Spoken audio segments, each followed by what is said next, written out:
我最近对手工精酿特别感兴趣，然后查了个教程，感觉也不太难，所以我买了100斤麦芽，打算试试在家能不能做。这个麦芽在磨的时候就已经有淡淡的啤酒香味了，但这玩意儿磨不了一会儿胳膊就麻了。我第一次磨了1个来小时，打它就不知道疼了。然后粉碎好的麦芽就可以加热水糖化了，但这教程没给具体的比例，我寻思那肯定是麦芽越多味越浓呗，所以我是1比1倒的水。后来我发现这种比例我们只会得到10%的高浓度麦汁，因为那90%吧，它变成了一锅小麦米饭。后来我到底还是托人买了个商用版配方，但是这配方只能提供一些准确的数值，等具体实操阶段我们还是遭受了很多意外。第一天糖化的时候上来先给锅烧糊了，第二天开始尝试发酵了，又把天花板崩花了。我们那几天过得跟重播似的，每天睁眼睛就开始重新磨麦子。后来直到第4天晚上才把所有的麦芽都变成可以发酵的小麦果汁。正常来说100斤的麦芽可以酿出200升的啤酒，但我们这么折腾完之后就剩下80升麦汁了。它到底会不会很好喝，现在还不知道呢，但可以肯定的是，我这回又干赔了。然后这些小麦果汁要经过2次发酵，一共是15到21天才可以变成啤酒。完这酒发酵到第18天的时候，我们决定给它开封了。但是打了几杯之后，它持续是一个出沫不出酒的状态。我当时心里咯噔一下，我觉得这回完了。干了20多天，居然就为了酿80多升泡沫，我当场乳腺增生了我。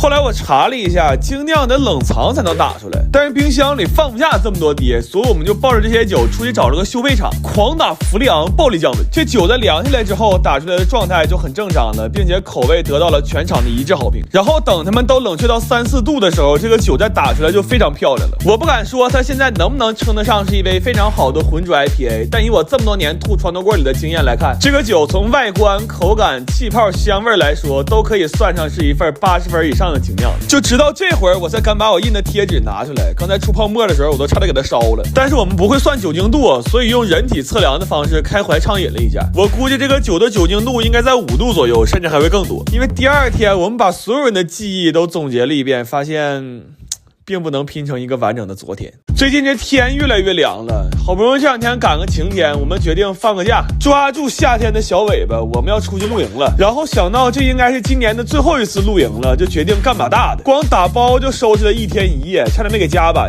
后来这些东西我们车装不了了，我甚至还租了个货车，开着箱货去露营去，这是我干过最越野的事了。然后为了让这次露营能更有仪式感，我买了个蒙古包当帐篷，但眼高手低了，我们6个人花了4个小时才勉强给它支棱起来。给它支棱起来之后，我们几个谁也支棱不起来了。我现在觉着要不在里边住个3天3夜，那都有点对不起我们这个老腰。这蒙古包搭完了，烤全羊也可以准备烤了。这羊我在家腌了20个小时，上架子就满园飘香。然后我来之前还研发了一个可以搅动的烤羊炉，但是来的路上可能太越野了，不知道啥时候给磕坏了。它现在蹬不了8秒就开始掉链子，我们后来到底还是手摇了3个小时。然后一心在这烤羊也没注意，对面不知道什么时候多出来一群羊。我们浅浅的对视了一下之后，互相都有点绷不住了。我有特别强烈的感觉，他现在脑子里应该只会闪过一句话，就是老乡见老乡，两眼泪汪汪。然后怕这一只羊不够吃，我们还穿了根串，3米的签子挂了10斤肉，非常标准的东北大串。我们甚至还为穿这个串现组了一道流水线。完一见这串，我姐贼激动，苦苦的照相。你看这串生生烤了2个小时才烤熟，2人吹火，2人翻面。这大块肉吃的是真过瘾，但不能撸，我认为是它唯一的遗憾。然后经过了3个小时的炭烤，烤全羊也出炉了。这回烤的真的很香，旁边钓鱼的都过来闻来了。而且它出炉的时候刚好赶上日落，这氛围感也太好了。忙活了2天就为了这一刻呀，吃着烤羊看着夕阳，再来一锅冒着热气的火锅面，我别说这2天了，我感觉我这辈子都值了。不过快乐的时光总是短暂的，晚上摸黑收摊收了4个小时。收完垃圾之后，我们又连夜把这2吨东西抬回了我那没有电梯的3楼。到家都早上4点半了。我进屋之后非常恍惚，我寻思不说好放个假吗？这怎么比在家拉磨还累呢？我最近特别馋那种满是汤汁的蟹黄汤包，但是哈尔滨没有专门卖这个的饭店，所以我买了35斤螃蟹，打算试试这玩意在家能不能做。算上之前做蟹黄面，这已经是我们第2次和螃蟹打交道了。我算是发现了，扒螃蟹活的真不是人干的，而且现在螃蟹特别肥，扒的时候很难忍住不吃。我们为了能互相监督，还现组了一道流水线，并且确保每一个岗位都多少有点油水。但就这，我们还是出现了一些意外损耗。我低头一看呢，我这裤子还打包了2辆。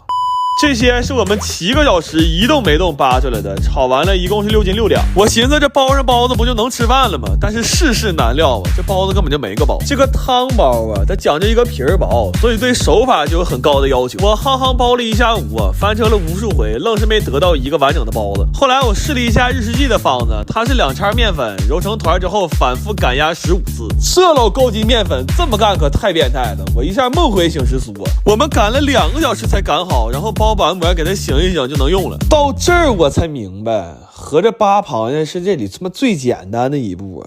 而就非常筋道了，甚至真的可以吹成个大气球。完包子褶我也不纠结了，爱啥样啥样吧。我决定换个思路，我这顿往里塞馅啊，最小的还包了8两。我寻思这活都干了2天了，还一口没吃上呢，我必须得来一个报复性包法。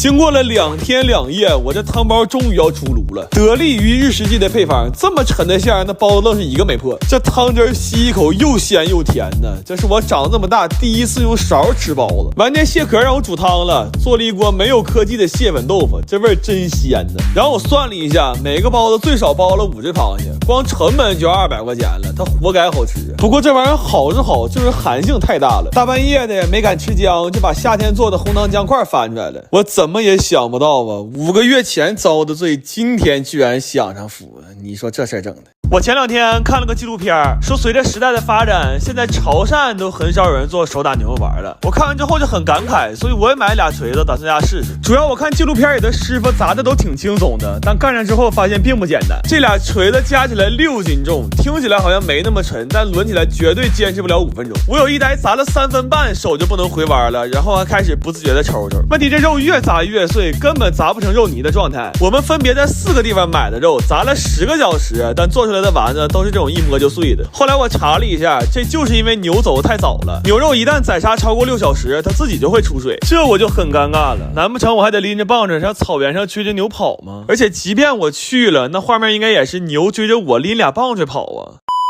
后来我决定先改造一下设备，找了个家具厂买了根木头，把它改造成最适合我们发力的高度。然后我打探到了在100多公里之外的村子有一家专门卖现杀牛肉的，我们连夜就干过去了。真的，我从来都没见过这么新鲜的牛肉，它在刚分割下来的时候甚至还会跳动。拿到这样的牛肉，我们1秒都没耽搁，火速就回家开砸了。这个肉砸起来就非常顺利了，半个小时就能砸成肉泥，而且一点也不崩，还特别粘手。就这么一比啊，我们昨天砸那12个小时纯他妈冤种。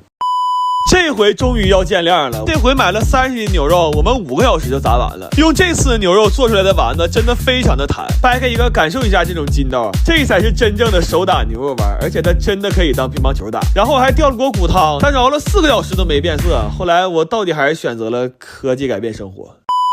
晚上吃饭的时候，我们所有人小臂往下都是麻的，甚至在后面的2天上厕所擦纸都得靠人帮忙。然后做的比较多，就给邻居们也分了一些，特意跟他们强调了我们这是淀粉含量只有2%的牛肉丸。后来邻居说了一句话，我当时眼泪差点没掉下来。他说这几天我们趴窗户都看见了，你们这牛肉丸一点科技都不用啊，全靠老嫂子狠活啊。